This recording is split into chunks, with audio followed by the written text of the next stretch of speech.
Cybersecurity company ECSC Group admitted to AIM in December it already has 10% of the FTSE 100 index as clients and has told investors it wants to grow the staff profile 4 times in the next 2 years to 200. Clearly, to do this, it has to have big targets to grow the business. Well, to talk us through the roadmap is ECSC Chief Executive Ian Mann. Ian, welcome. Morning. I see you've got 10% of the clients of the FTSE 100 within your portfolio, but in fact, this is not since IPO, of course. You go back to, what, 2000, don't you? Explain a bit more about the business and the genesis of it. Yeah, so we've been around quite a long time, a good track record of organic growth and profitability. And the AIM flotation really enables us to scale the business to meet the demand that's there in the market. So there's a lot of demand for cybersecurity. People are seeing breaches, and there's new legislation on the roadmap for the UK which will see big increases in fines for breaches. So our clients either take us as a consultancy, advice and guidance and helping them improve security, and they also outsource security to us where we manage security on their behalf, and we're seeing growth across all those areas. What's your background? So I originally was a teacher and ended up in consultancy and training, and actually ran a Cisco networking academy. So I was training people who were out there managing networks. And I also used to work for GCHQ, and I saw the opportunity that security was going to be the next thing really, and particularly around the fact that the people I was training in managing networks struggled with the security aspects of networking. And you've just released I think a 15-month trading update, haven't you, ahead of your full earnings in a month or so's time. Explain a bit more about what's going on in the business itself, because as I said at the top, you've got clients that represent 10% of the FTSE. I think you've got now £5 million on the balance sheet. You raised 5.9 million, I believe, at the IPO. In terms of the business itself, how are you structured? What's it looking like in terms of the balance sheet? So yes, we've had a strong year despite working on the IPO. So our 15-month trading period represents like for like approximately 35% organic growth. So that's a really good set of results going into the IPO. And the IPO funds are used for expansion to meet the current demand. We've just enabled a new sales academy, taken a lot of new salespeople on. We're also opening up new facilities. So we have a new facility this year opening in Australia, and that's to give us 24/7 coverage for managed services. So we've got people able to respond to incidents 24/7, 365 days of the year. We're also opening a new incident response centre in London to enable us to get to incidents quicker and install equipment and deal with serious incidents in a more timely manner. The new legislation that's due in 2018 means that you have to report breaches within 72 hours. So the requirement to get on site quicker and actually understand the breach and contain a breach is really important now. What about the growth side itself? As I said, you want to expand your staff 4 times, I believe, in the next couple, or certainly by the end of 2018.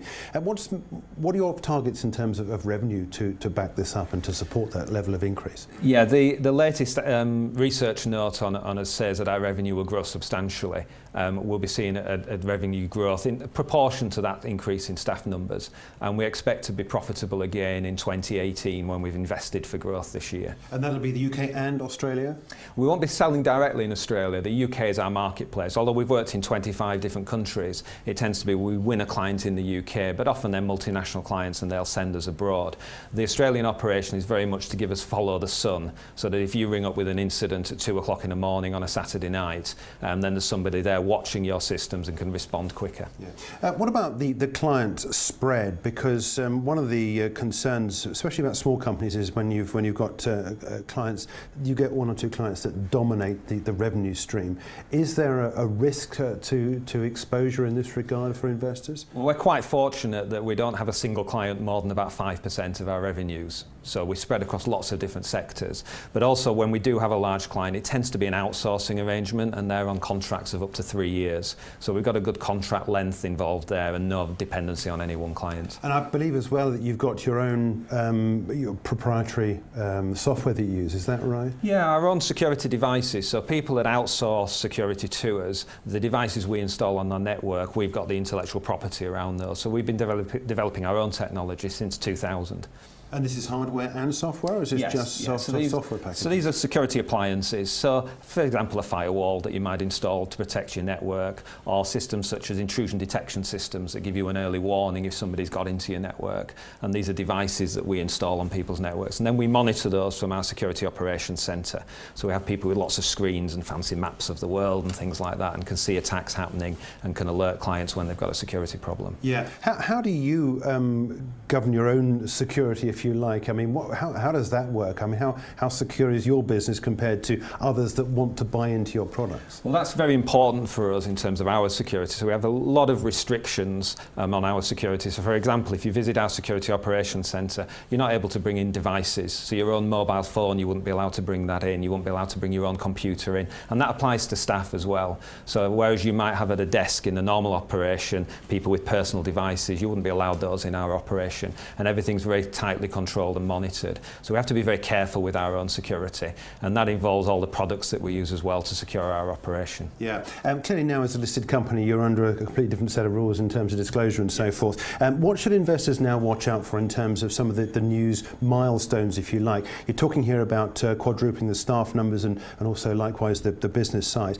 What do you expect in terms of news flow? Or should we expect more clients or an expansion of existing clients' usage of your products? Yeah, I think you can expect some nice client wins, although we typically don't disclose too much about what we do for clients. You should also expect some confirmation of staff numbers, particularly training of new people like the salespeople, new facilities being opened, and the growth coming through. And then next year when we get back into our normal profitability as well. So we should expect a nice steady flow of news. Okay, well, we look forward to hearing more about that. But Ian, in the meantime, thanks for joining us. That's Ian Mann. He's the Chief Executive of newly listed ECSC, a cybersecurity company.